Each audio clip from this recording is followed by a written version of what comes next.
Hello friends, मैं OP Shastri आप सभी का एक बार फिर से स्वागत करता हूं अपने इस जीवन पथ यूट्यूब चैनल पर।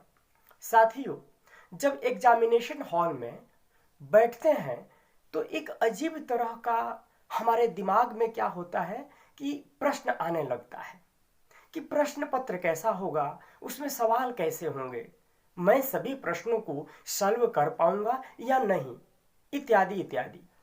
क्यों? क्योंकि आपने आपने पूरे साल किए हैं मस्ती और अब लिखना पड़ेगा जबरदस्ती। तो अभी इस वीडियो के माध्यम से उन सभी स्टूडेंट्स के लिए एक जबरदस्त और अनूठा टिप्स मिलने वाला है जो आपको एग्जामिनेशन हॉल में प्रश्नों को सॉल्व करने में, अपने स्कोर को बेस्ट करने में आपको 100% हेल्प करेगी। जी, इसीलिए इस वीडियो को आप लास्ट तक अवश्य देखें।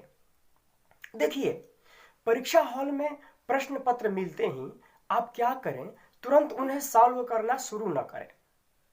क्योंकि बहुत से छात्रों में क्या होता है कि उनमें स्टार्टिंग में कुछ घबराहट होती है, कुछ डर सा हो जाता है, जिसके कारण यहाँ तक कि उनका हाथ भी कांपने लग जाता है।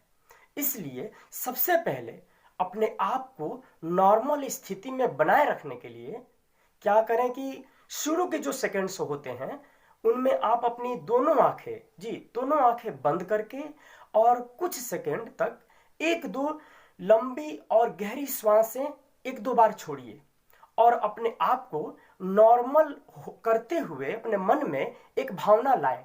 क्या भावना लाएं?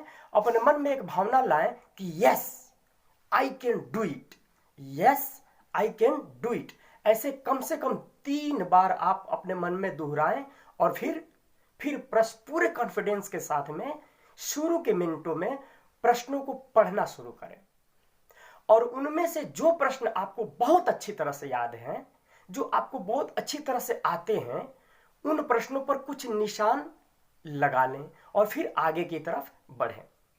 यदि मान लें कि आपको 30 प्रश्न में से 25 प्रश्न ही आते हैं और 5 नहीं ठीक से आते हैं, तो आप क्या करें कि सबसे पहले उन 25 प्रश्नों को सॉल्व करें और उत्तर लिखते समय उन पर अपना ध्यान केंद्रित करें। और सेकेंड राउंड में इन 25 प्रश्नों को करने के बाद सेकेंड राउंड में उन 5 प्रश्नों को सॉल्व करने का प्रयास करें। उन 5 के कारण ये आपके 25 डिस्टर्ब नहीं होने चाहिए। जी, एक बात और ध्यान रखने वाली एक बात यह है कि जो भी प्रश्न आपको ठीक से नहीं आता है उन्हें आप छोड़ेंगे बिल्कुल भी नहीं। जी, बहुत से स्टूडेंट से गलती करते हैं। उन्हें भी उन प्रश्नों को क्या करें, अपने अनुभव, अपने समझ, अपने विवेक और प्रसंग के अनुसार उसको सॉल्व करने का प्रयास करना है। जो संभवतः एग्जैक्ट आंसर तो नहीं होगा लेकिन रिलेटेड जरूर होगा। जैसा कि आप सभी जानते हैं कि बोर्ड की परीक्षाओं में क्या होता है कि नेगेटिव मार्क्स तो होते नहीं हैं और यदि सॉल्व नहीं करेंगे तो क्या होगा, उनसे मिलने वाले अंक भी आपको बिल्कुल प्राप्त नहीं होंगे। और यदि कुछ जवाब लिखेंगे तो अवश्य कुछ ना कुछ अंक प्राप्त होने की संभावना आपकी बिल्कुल बढ़ जाएगी। जी हाँ, लेकिन ऐसे प्रश्नों को सॉल्व करते समय, उनका उत्तर देते समय उस प्रश्न के क्या करें, शब्दों पर अपनी समझ बढ़ाएं, क्योंकि उसके आंसर तो आपको आते ही नहीं है और वो जिस प्रसंग के अनुसार पूछे गए हैं उसी पर अपनी समझ को बना करके उसी आधार पर आप उत्तर देना शुरू करें।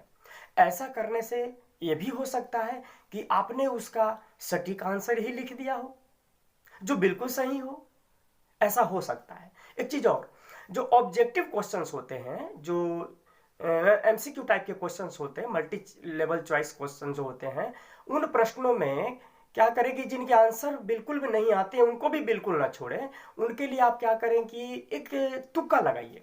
जी, तुक्का लगाने के क्रम में आप क्या करें कि सबसे पहले सी वाले को प्रायोरिटी दें, उसके बाद बी ऑप्शन को प्रायोरिटी दें, उसके बाद डी और सबसे कम लास्ट में ए को आप प्राथमिकता दीजिए।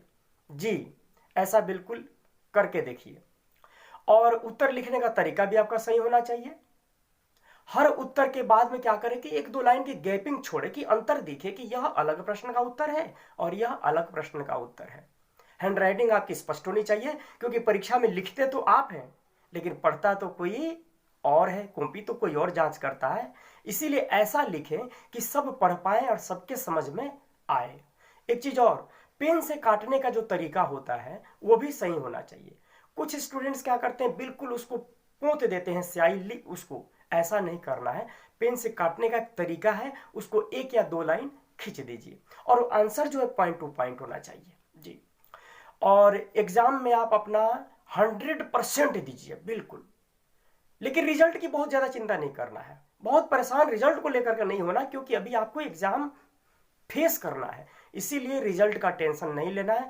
क्यों? क्योंकि एग्जाम जो होता है वो पूरी जिंदगी नहीं है। एग्जाम पूरी जिंदगी नहीं है, बल्कि जिंदगी का केवल और केवल मात्र एक हिस्सा भर है।